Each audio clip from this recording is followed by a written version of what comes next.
ating garlic. Lagyan natin yung ating onion. Lagyan na rin itong ating pork giniling. Saka yung ating potato. Itong ating oyster sauce.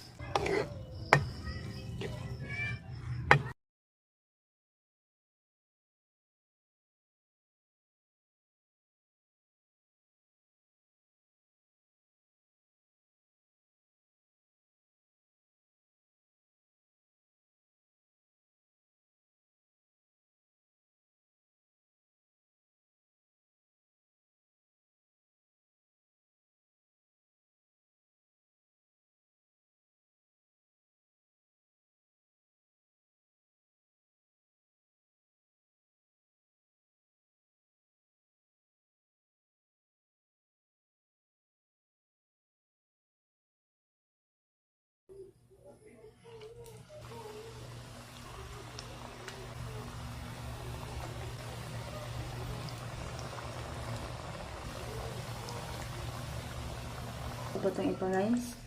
Hanguin natin. Ano po yung nagawa natin guys, oh. Ayan. Oh.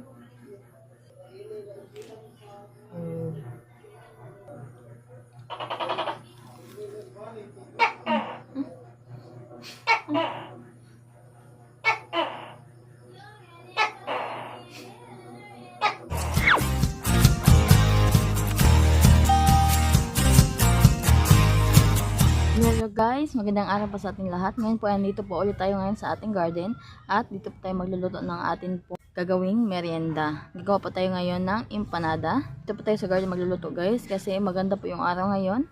Hindi umuulan. Kaya tara po, samahan niyo po ako at simulan po natin ang pagluluto. Simulan po natin ang pagluluto. Kasamahin lang po natin yung ating ingredients. First ingredients po natin ay itong ating all-purpose flour. Ayan, nakagamit pala tayo dito ng 3 cups of all-purpose flour. Mag-a-add rin tayo dito ng 1 teaspoon of salt and 1/2 cup of white sugar. Mix lang natin.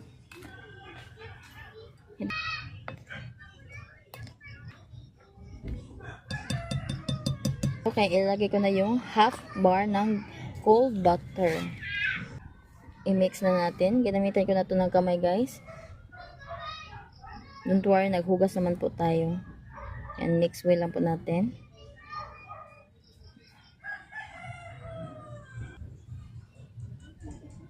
Ayan po, na-mix na po natin ito ng mabuti. Ayan, kita nyo guys, okay na yan. Ngayon naman ay maglalagay na tayo ng tubig. Ayan, malamig na tubig po itong ating ginamit guys. Kung makita nyo po, maraming ice. Pero kung meron po kayong galing sa ref, okay na rin po yan. Ayan, dandahan na po ang paglalagay. And then, i-mix po natin. Ayan, kulang pa, mag-add ulit tayo ng tubig. And then mix again.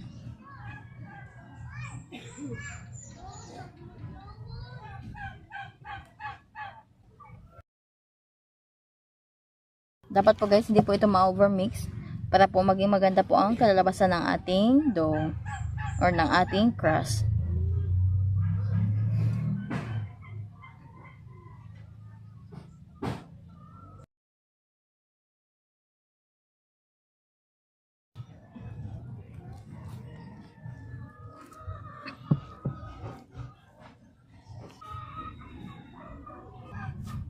Ayan guys, mix lang natin hanggang sa makapag-form po tayo ng ganitong dough.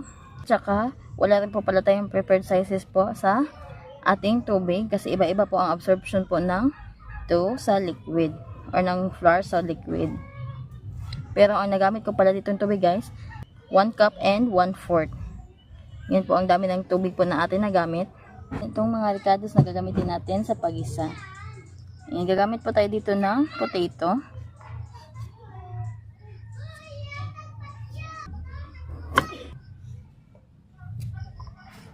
Slice lang po natin ito into small cubes. Lampong pang giniling.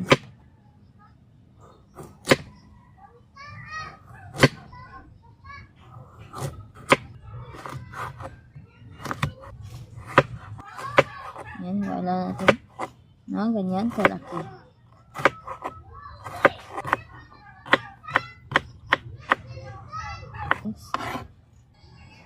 Ganun lang din po, hiwaan lang din po natin ito into small cubes.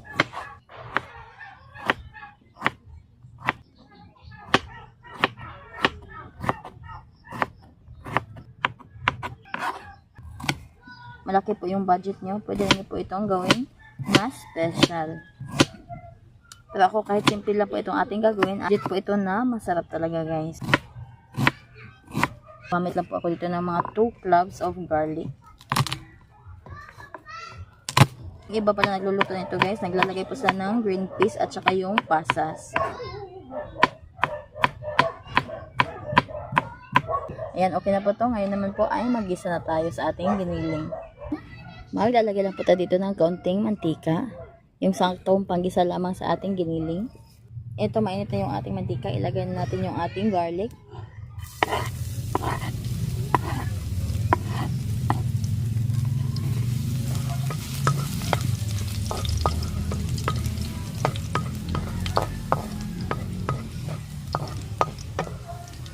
Okay na nga siya. Ilagay natin yung ating onion.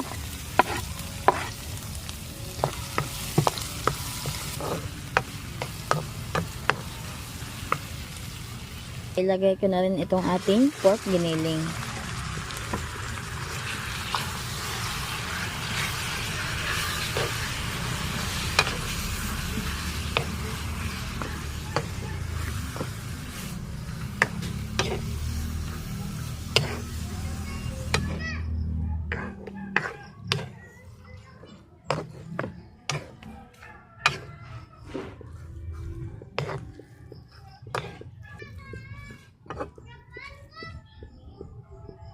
Yan, takpan man natin.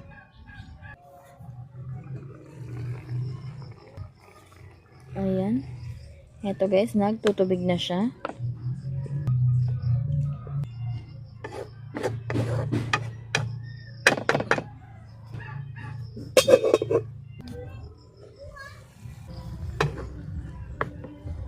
Ayan. Nag-reduce na nga konti yung kanyang sabaw. Ngayon naman, ilagay natin itong ating carrots at saka yung ating potato para maluto po siya.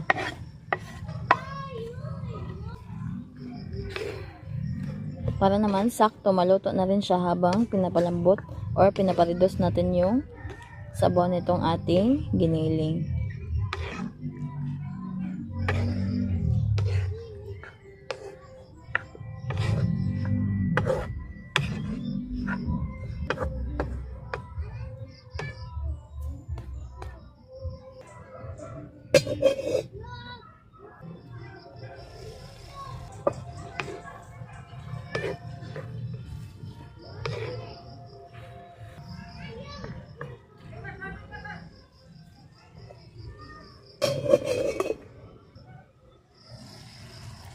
Ayan, paluto na to guys. Kaya ngayon naman ay titimplahan natin to.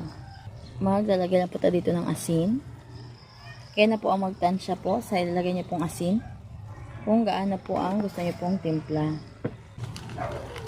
Mag-add din tayo dito ng ginisa mix. Ginisa mix po yung gamit ko guys kasi naubusan po tayo dito ng paminta. Pero kung meron pa kayong paminta, paminta po ang inyong ilagay. Then, yung panghuling ilalagay natin itong ating oyster sauce. Isang buong oyster sauce po itong aking ginamit. Yung small na sachet lang po.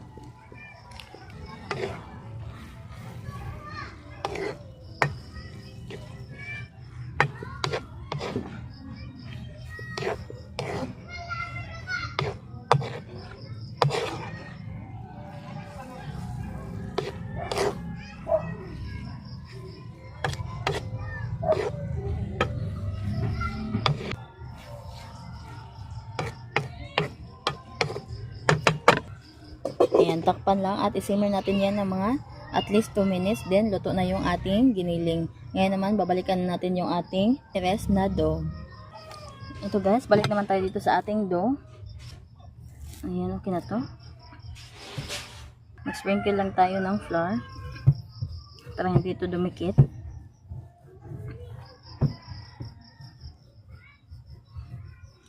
Kaya na po ang magtansya guys kung gaano po kalaki yung gusto niyo po sa inyo pong crust. Siguro ito, mga ganito, siguro mga ganitong laki, okay na to sa akin guys. Ayan. Ganitong sizes lang yung gagawin ko guys. Pero kayo kung gusto niyo pong mas malaki, pwede pong mas lakihan niyo po.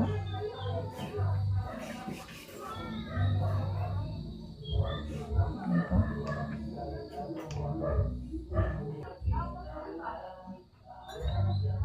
Yung ganito kanipis, okay na sa akin. Ayan, maglalagay tayo dito ng palaman. Ayan, maglalagay tayo ng cheese. Itong cheese pala guys ay optional lang. Pwede rin po kayong hindi na maglagay.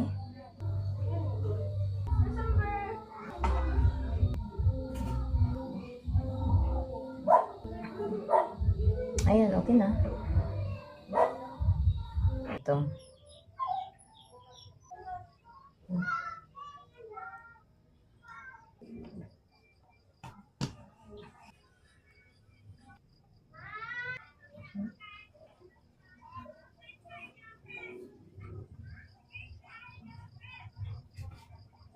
Kaganyan na.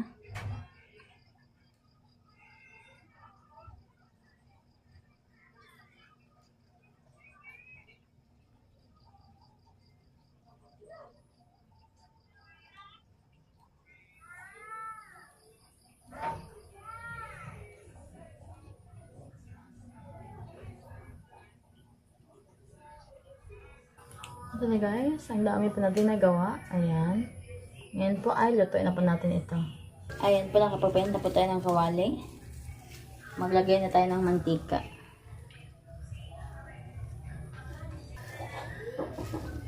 Ayan guys, mainit na yung mantika, kaya ilagay natin itong ating mga empanada.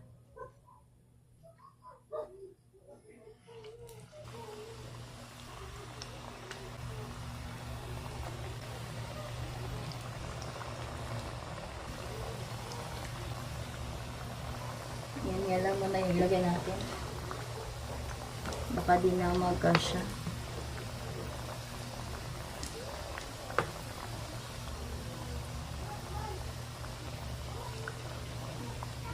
Ayan. Lutuin lang natin yan hanggang po sa mag-brown ang kulay po nitong ating empanada. Huwag naman po yung dark brown. Yung maging golden brown lang yung kulay niya, okay na yan. Ayun, luto po itong ipa guys. Hanguin natin.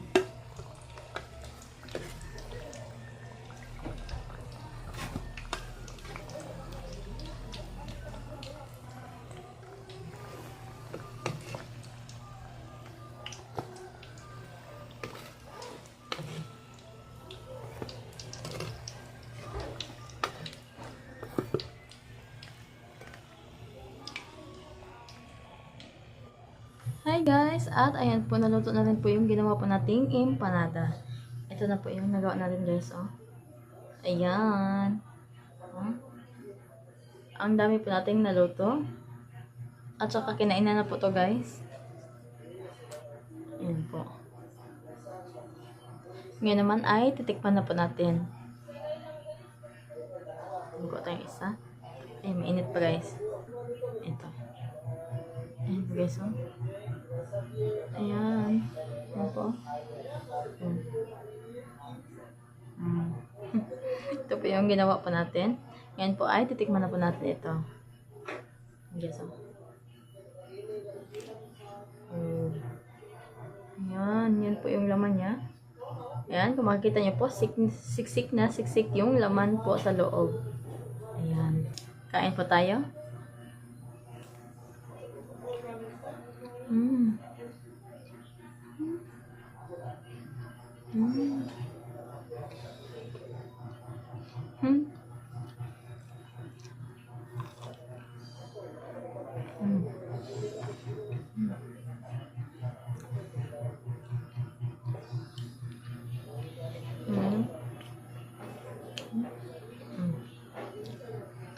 Mm. Mm.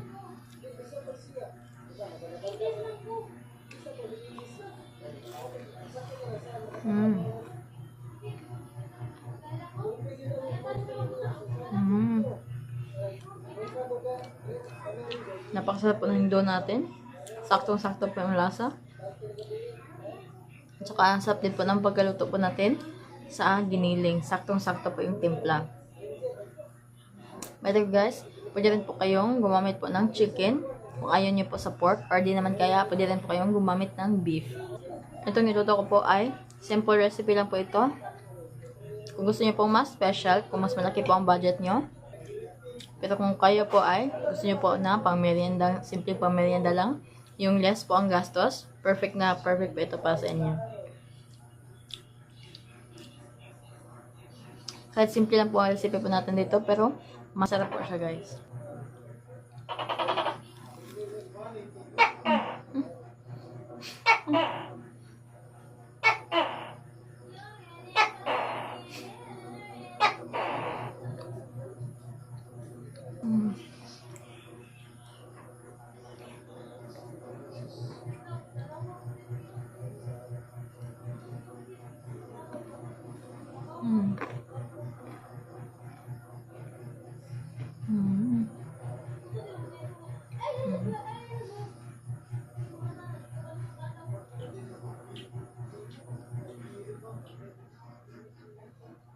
At ayan po guys, natapos na rin po tayong kumain. Make sure po na itry nyo po itong ating empanada recipe. Madali lang po siyang gawin. At saka mura lang din po ang magagastos nyo po dito. Yan na po, hintayin nyo, itry nyo na po ito.